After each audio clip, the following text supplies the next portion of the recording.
Welcome, Barbara Clifford, to the Outer Cape Virtual Mock Caldecott, and thank you for hosting this year. Thank you so much, Maggie. And I just want to say hi to all the boys and girls and teachers and parents and other friends who are watching this video.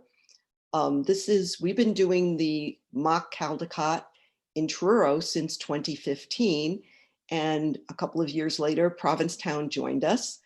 And unfortunately, because of the pandemic this year, we can't be with you in person, either at the Truro Library or at the Provincetown School. So we are bringing the mock Caldecott to you thanks to technology. We are bringing it to you through YouTube. So welcome, everybody. We're going to go through our presentation here. For the boys and girls who've done this before, I've tried to make it a little bit different this year so you won't be bored. If you're new to us doing this for the very first time, welcome. I hope you're going to find it something that's fun and rewarding and enjoyable to do, and that you're going to learn a lot doing this, and you're going to get a lot of help from people who've been through it before. So here we go.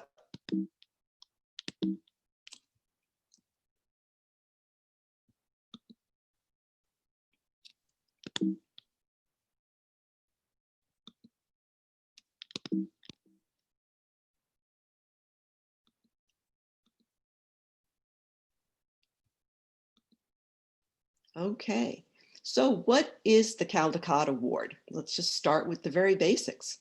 So an award is a prize, for those of you who don't know what that is. And this one is given every single year to the best. And the words that are in red in parentheses are the words that they actually use in the award. They call it the most distinguished, but we'll think of it as the best. American artist, it has to be someone who's an American. And the word they use is an illustrator. That's the word for an artist who does pictures in a book. And it has to be a book that's for children. So the real Caldecott Award is given in January by librarians and book experts, and it's a committee of them.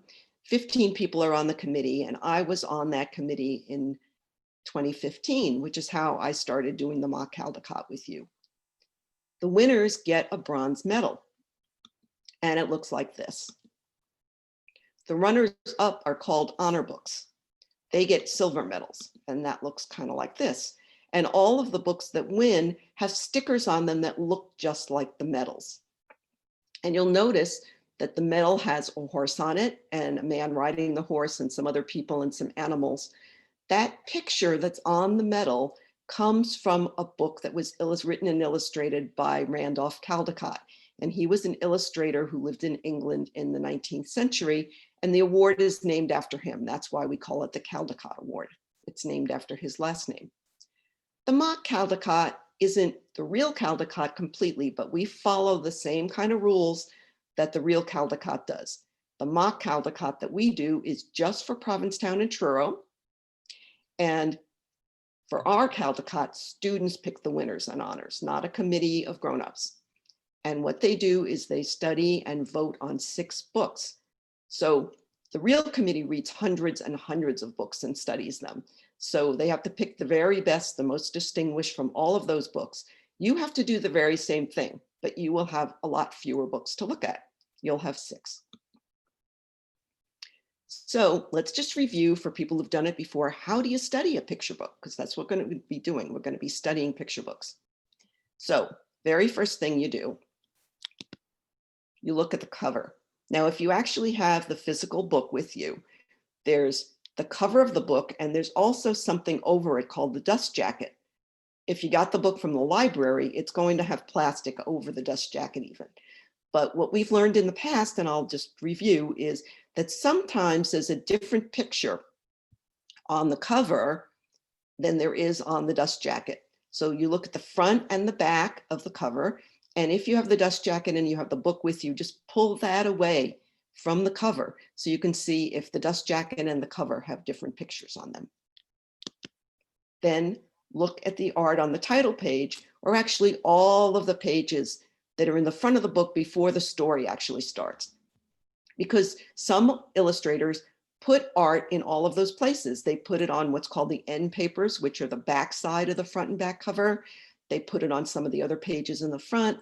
They put it on the title page, which is the page where you see the name of the book and the author.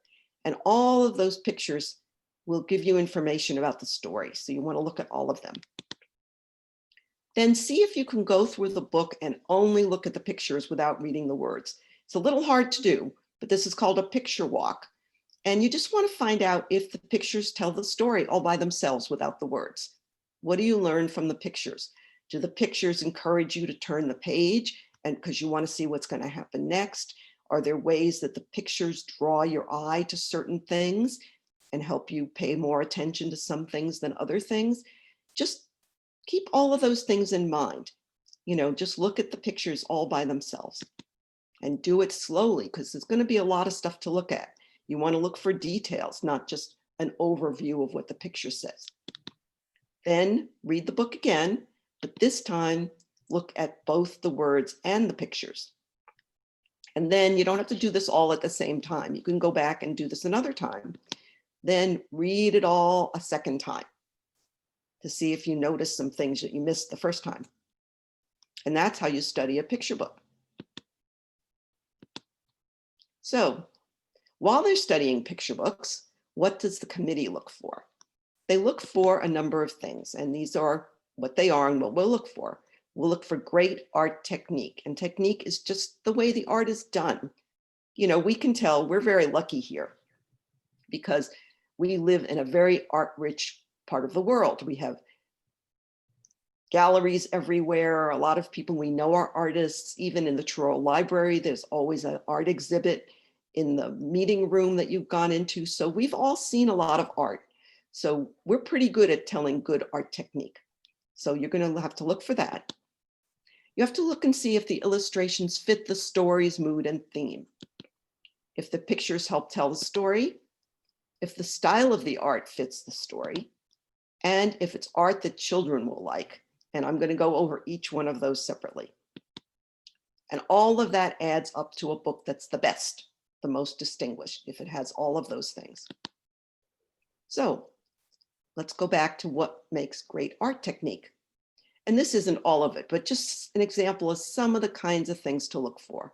So when you look at the art, does the artist show you feelings or movement? Do they make you feel a certain way? Can you tell how people are feeling? Do people look like they're moving or they're just standing there like this? No expression, not moving. So here's an example. This is from Wolf in the Snow. This won the Caldecott Award in 2018 for Matthew Cordell. And this almost is cartoon-like, right? But look at it. Can you tell how that person is feeling? Can you tell how that dog is feeling by looking at these pictures? Would you consider this good art technique or not? And I'm not going to answer these questions. I'm just going to ask you these questions because these are going to be decisions you're going to make when you look at the art. I'm just showing you what to look for and what to think about. The other thing to look at is how does the artist use some of the other elements of art, like color, shape, and line. So here's an example. Here's a picture from a book called Hello, Lighthouse. And this was done by Sophie Blackall. She won a Caldecott Award for it in 2019. So those of you who've been doing the mock Caldecott with us have seen this book before. And here, look at all the curves and circles. So look at the curve of the staircase and the round wall of the lighthouse and the round floor and the round rug and the round table. But even the woman leaning over the man in the bed makes a circle. And what does that do? What does that tell you when you look at this story? Again, I'm not going to answer these questions. These are questions for you to think about. Any kind of art can be great. And a medium is what we talk about, the word we use for different kinds of art. So some examples, and some of you I bet have done these, is collage, where you take cut out pieces of paper or fabric or wood or anything and mix it together, and glue it on things and make a picture. You can paint. You can use pen and ink or pencils or markers. And you can even make perfectly distinguished art with a computer, or you can mix a few of these together, and that's called mixed media. And any of those can be really great art. The next thing we look for is, does the art fit the story's mood and theme? So here's an example. So what's the mood of this book? And you'll notice the Caldecott sticker on that book, because that book actually won a Caldecott Award. It's A Ball for Daisy by Krish Rashka, and it won in 2012. Do you think this is a sad, serious book? Do you think it's a playful, fun book? What can you tell just looking at this cover? And can you guess the theme of this book by looking at its cover? This is Locomotive by Brian Flocka, and this won the Caldecott Award in 2014.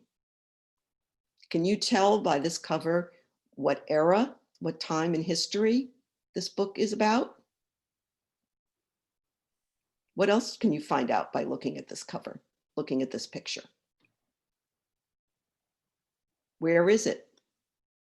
Where does this story take place? Okay. The next thing to look at is, do the pictures tell you a part of the story, even without the words? So here's a picture. This one is from a book called Crown, an Ode to the Fresh Cut. It won a 2018 Caldecott Honor. And it was written by Derek Barnes and illustrated by Gordon C. James. And because the award goes to the illustrator, Gordon C. James is the one that won the Caldecott Honor. So looking at this picture, where do you think the story takes place? And how do you think this boy feels about his hair? What else does this picture tell you? So without any of the words, what do you know about this story just by looking at this one picture that comes out of the book? The next thing to think about is, does the style of art that's used fit the story? So I'm going to show you two pictures with different style. Which one is better for a book that's a serious book about African American history? Do you think it's this one or this one? The first one is from Undefeated. It's by Kwame Alexander. It was illustrated by Kadir Nelson, and that won last year the 2020 award. The other one is from a book called Yo Yes by Krish Rashka, and it didn't win an honor or an award, but you just saw that the illustrator here won a Caldecott Award for A Ball for Daisy. So he's a very good illustrator. He's a Caldecott winning illustrator. Which one do you think better for a serious book? And then which of these would children like better? Because it has to be art that appeals to children. And here children goes all the way up to age 14. So what we would think of as middle school people, almost high school people, but that's still counted as children here. So, but which of these two? So these are both going to be pictures of mothers sort of hugging children. So which of these two do you think children would rather see? This one from I'll Love You Forever, which was by Robert Munch, and Sheila McGraw was the illustrator. Neither one of these won Caldecott Awards. Or this one, Are You My Mother by P.D. Eastman. Which one do you think an adult might more want to look at, which has an adult point of view? Which one has more of a child's point of view? Okay, so after you've done all of that, you've looked through all those parts of the book, you've considered all of those kinds of things, before you pick your very favorite of the six, ask yourself, do I love this book? Because a really good award-winning book should be one that stays with you, one that you think about, one that you really enjoyed reading, one that you can love, that you'd like to own even. And the other thing is, do you want to read it more than one time? Or it's like, I read that, I'm done with that. Ooh, they're making me read it again because I have to study it. How do you feel about the book? How does the book make you feel? Think about all that. Okay, so that's your job. That's what we're going to be doing. You'll get some help from your librarians and your teachers. And hopefully if your parents are watching this with you, or whatever grown-up takes care of you or is a grown-up in your life, they can help you too. And grown-ups, apparently I understand you can vote too. So there will be information on the library's website and through your teachers about how everybody can vote and when the voting will take place. So here are the 6 books that we're going to think about and study this year. And we really tried to do a mix of books, books about different things, books that are really sort of for different age groups within the category, so that it's kind of a mix, so that hopefully there'll be something that really jumps out for everybody that they think, this is the best, this is the one that I want to win the Outer Cape Mock Caldecott Award this year. So first one is Black as a Rainbow Color, which the cover looks like this. It's illustrated by Ikua, I'm sorry, I do not know how to pronounce his name, and I should know that, Holmes, and it's written by Angela Joy. The next one is Honeybee, The Busy Life of Apis mellifera, and this is a nonfiction book about bees, illustrated by Eric Roman, and it's written by Candace Fleming. The next one is Lift, which was illustrated by Dan Santat, and he won a Caldecott Award for The Adventures of Beagle, an Unimaginary Friend. And this one was written by Mindley. And here's the other 3. So the first one is The Old Truck, and that is written and illustrated by Jarrett and Jerome Pumphrey. So there are a couple of brothers. They did this book together. The next one is Outside In, illustrated by Cindy Derby. It's written by Deborah Underwood.